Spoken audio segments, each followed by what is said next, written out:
Welcome to Logos Bible Software Tutorials. And today we're going to talk about the Book of Ruth, and we're really going to get into what is the purpose of the Book of Ruth. So, in order to answer this question, really, we also have to ask two sub questions, if you will. And those questions are, who was Ruth primarily written to?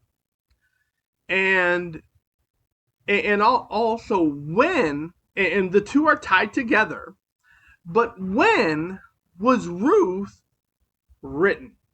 Now, I want you to know this, and then I think it's very important that where you fall here is going to, in large part, determine the purpose for this book.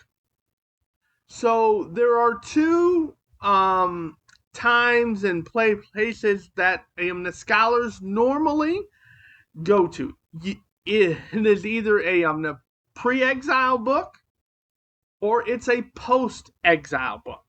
So if it's pre-exile, you're gonna land around 1000 BC.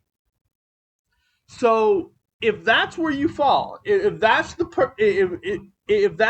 who as well as the when, then your purpose is going to be a little bit different.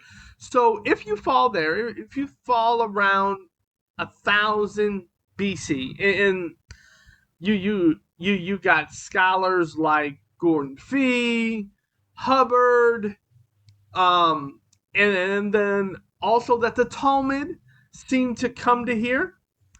But so if you hear then the author is Samuel. Samuel is the author of this book. Samuel is who wrote it. And he writes it so I said that he writes it around 1000 BC. If this is the time, it is. So the question that the Jews are asking is different than a post-exile book. So if this is true, and so the Book of Ruth is primarily addressing the validity of David as king. That's why that there is a genealogy at the end of book. If that's where you fall. So the book is to address that although David is also a Moabite, here's why that he is king. It gives more of a background, but it also addresses. So in order to tell this story, the author of Ruth is using themes like providence, God's love, his hesed.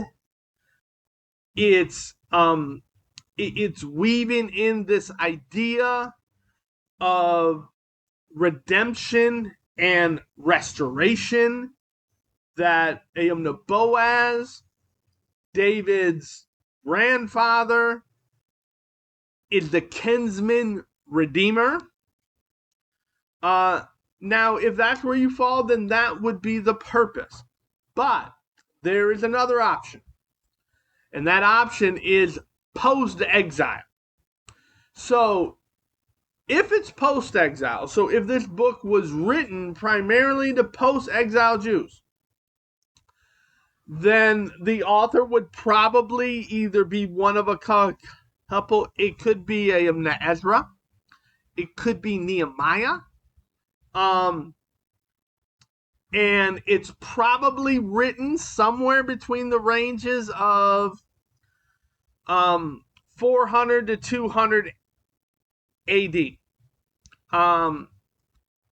Most of the more recent scholarship tend to take this as a later date. I believe his name is Insaski.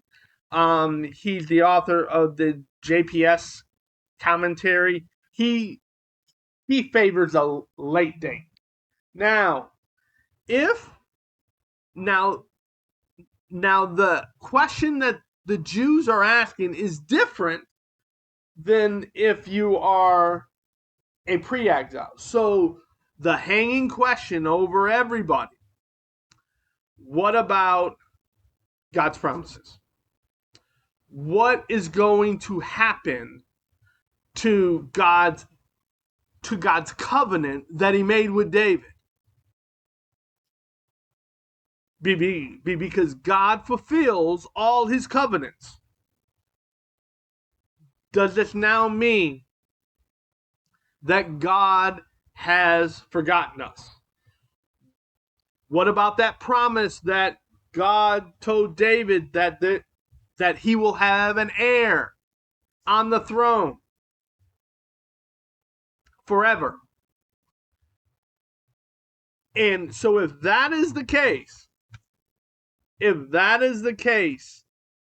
then the purpose is primarily to instill hope into God's people that God's plans has not failed, that they have been here before, and they have been here, and God will accomplish his plans. God will fulfill exactly what he told David. This is just a minor interruption, but not an interruption from God's perspective. It's an interruption on our perceived man's perspective. And he tells this story through providence, the same as he did would be the same theme with the pre-exile. He talks about God's love, his hesed, same as pre-exile. And this idea of redemption and restoration, which would have a little bit different nuance and perspective for a post-exile Jew. But I think it's also important that what this is also showing is that the Redeemer, that in using Boaz, every time before that the Redeemer was always God. Always God. Here, Boaz is positioned a man as a Redeemer. And I think it's pointing to the ultimate Redeemer, Christ, who is the God man, who's going to join these two roles. Christ, who is both God and man, is going to redeem his people. He's going to take a people who are not a foreign people because of the sin. He's going to take people who do not belong to him. He's going to graft them in.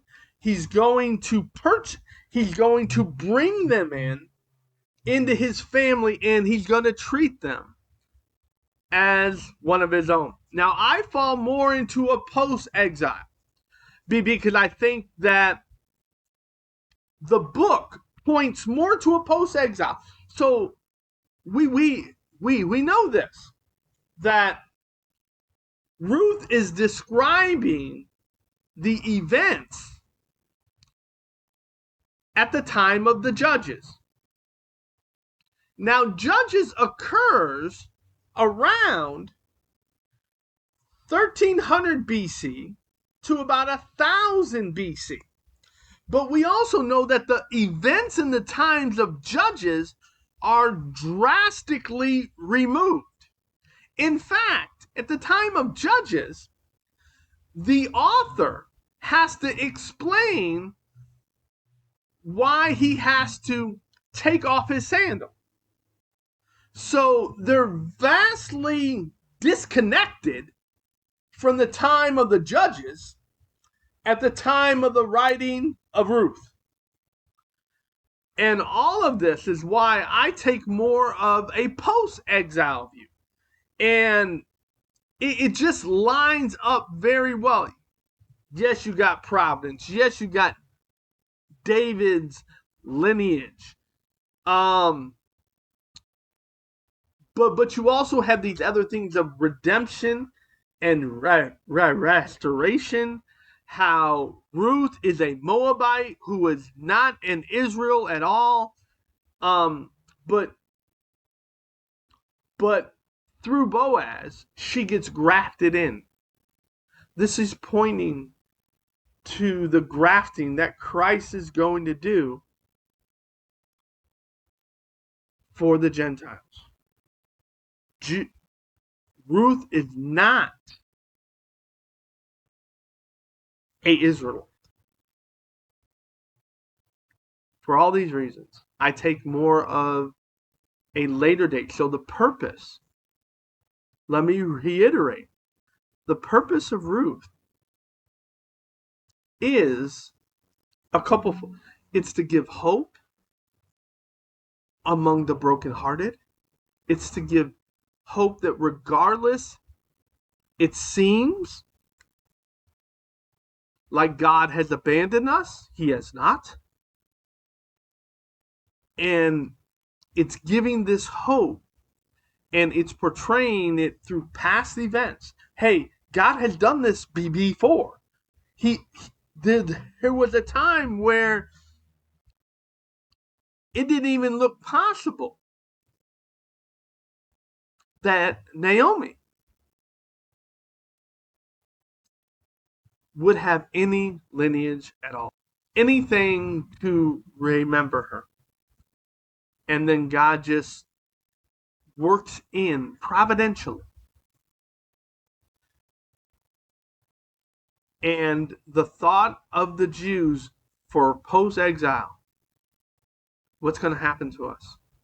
What's going to happen? Has God abandoned his promises on us? This is the purpose of Ruth, to address these concerns and pointing to a new Redeemer who is both God and man, and who's going to bridge the gap, and how people are going to be accepted who don't belong to him. This is the purpose.